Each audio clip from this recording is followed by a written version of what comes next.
You're with Julian on the Brown Note and why Billie Eilish is the worst celebrity, worst corporate hack in music this century. Now, I just played something off that Bill Callahan album, and I said that out of the 19 covers on it, the only bad one was the Billie Eilish one.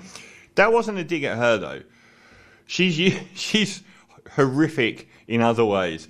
That was down to them doing a bad cover. This is because Damon Albarn's come out. Do you know what? I grew up with people like Blur, but I've kind of not really liked anything that Damon Albarn said. Some of Blur's music is actually pretty decent, but I hate Britpop. I loved it at the time. I've never gone back. I'm never going to go home and think I really want to listen to Parklife. And other than the later stuff, those early Gorillaz albums, which were huge when they came out, are really naff. So I kind of don't really rate him. He came out and he had a massive pop at Taylor Swift for not writing her own songs and using ghostwriters.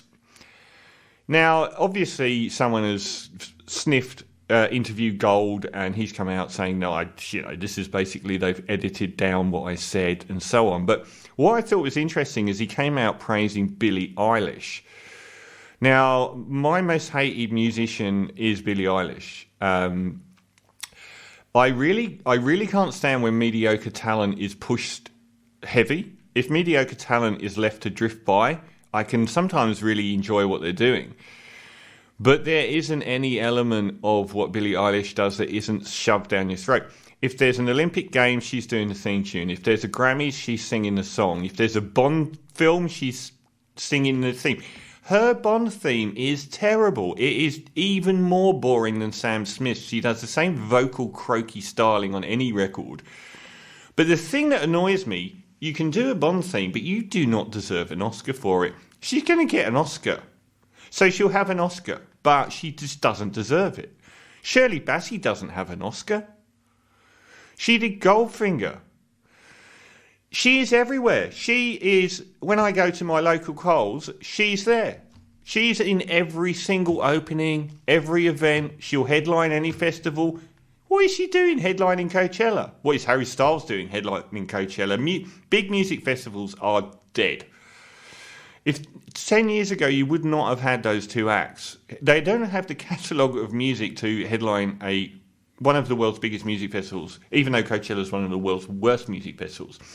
But there's nothing. Even a documentary about Billie Eilish has this massive push for an Oscar. It's like they have to reward her every single turn, but her music is really mediocre. But this is the thing that really winds me up about Billie Eilish.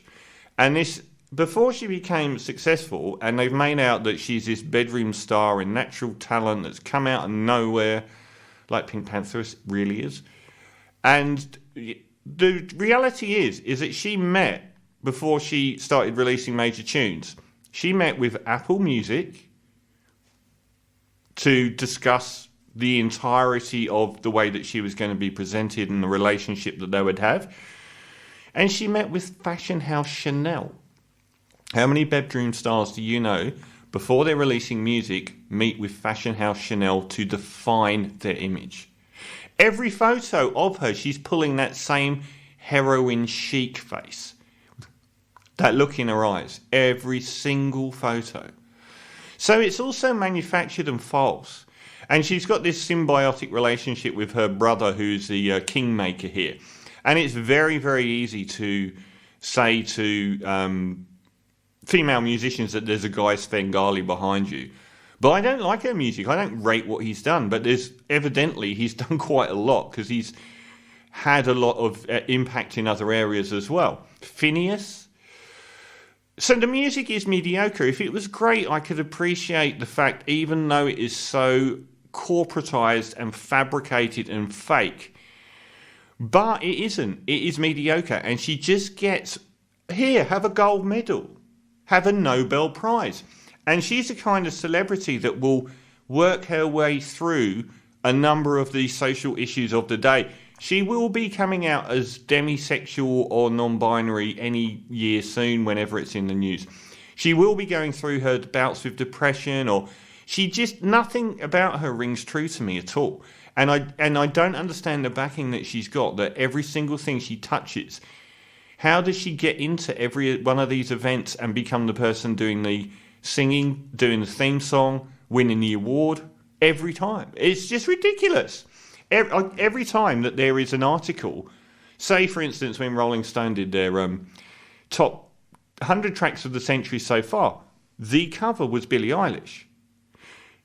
She was like number 50 or number 20. Why would you have her as the cover? Every single time they have an article where Billie Eilish is mentioned somewhere in the text, it's her face. Who has she got representing her?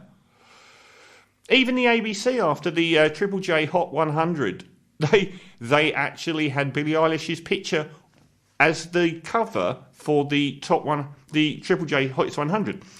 Now, the winner was an Australian act covering an Australian, so they used the non-number one track by Billie Eilish as the cover. So Damon Albarn, you're wrong to have a go at Taylor Swift and use Billie Eilish as your example of someone that is deep and edgy. She uses a co-writer as well, but she's also the most corporate hack I can think of.